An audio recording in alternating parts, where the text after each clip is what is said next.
تو اس والے سے کیا دیکھیے جو ابھی حال ہی میں 2 حادثے ہوئے، ایک بمائی سوپور میں ہے جس طرح اس کو گولی مار دی گئی، اور جو ڈاکٹر نے بھی بتایا کہ بہت نزدیکی سے اس کو گولی مار دی گئی، ٹائر کی وجہ سے اس کو گولی نہیں لگی بلکہ اسٹریٹ اس کو گولی مار دی گئی۔ اور اس کے بعد کٹھوا بلاور میں جیسے مکھن دین کو تھوڑا پیچھے پولیس ہماری رکھوالی کے لیے ہے، اس کو اتنا ٹارچر کیا کہ وہ خودکشی کرنے کے لیے مجبور ہو گیا۔ اور ایسے میں انسان کو یہ خیال تھا کہ عمر صاحب جب ہوم منسٹر سے ملیں گے تو ان سے ان مسئلے کے بارے میں بات کریں گے، کیونکہ ہم کہتے ہیں جیسے وہ خود بار بار کہتے ہیں ہوم منسٹر صاحب کے جو ایڈوائزر ہیں ہمارے ہاتھ میں کچھ نہیں ہے، مگر وہ یہاں کے وزیر اعلیٰ ہیں، ان کے پاس 50 MLA ہیں، ان کے پاس ممبر پارلیمنٹ ہے، ان کی ایک اتھارٹی ہے۔ اگر PDP والے ہوم منسٹر سے پوچھنا چاہیں تو ہم نہیں پوچھ سکتے،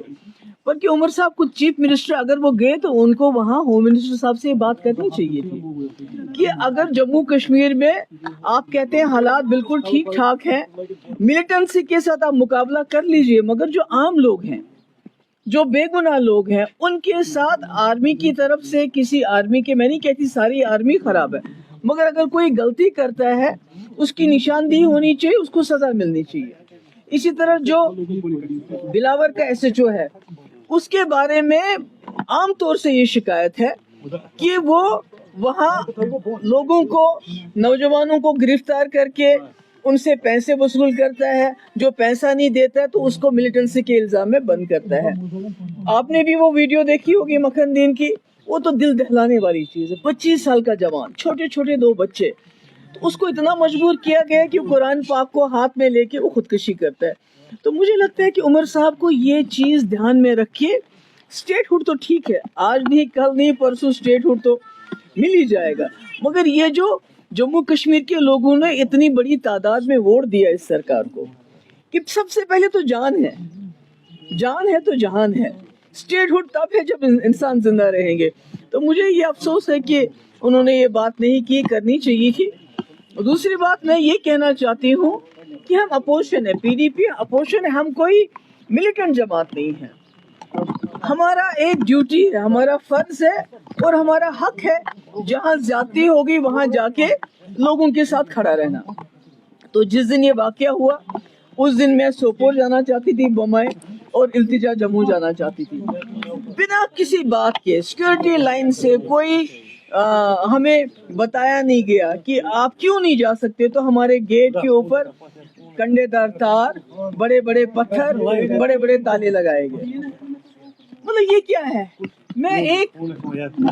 چیف منسٹر رہ چکی ہوں، ہوم منسٹر کی بیٹی ہوں، التجا شیز اے لا ابائڈنگ سٹیزن، تو آپ بنا ہمیں بتائے کوئی وجہ کے بنا کیا کہے ہمارے دروازے کو لاک کر دیتے ہیں، تالا لگاتے ہیں، یہاں تک کہ جو اس کی گاڑی تھی اس کے جو PSO ان کو روکا گیا، ان کو بولا کہ آپ وہاں نہیں جائیں گے۔ اگر آپ نے ان کے PSO کو خود روکا، گاڑی اس کو بھیجی نہیں، تو پھر آپ نے انہی PSO کو کیسے سسپینڈ کیا؟ ان کا قصور کیا ہے؟ آپ نے تو ان کو کھمبر جانے سے روکا، گاڑی کو روکا، تالا لگا دیا۔ تو دیکھیے جو SHO انوالو ہے اس کے خلاف کیا ایکشن ہے ہمیں کوئی معلوم نہیں ہے، جو آرمی والا انوالو ہے بمائی کلنگ میں اس کے خلاف کیا ایکشن ہوا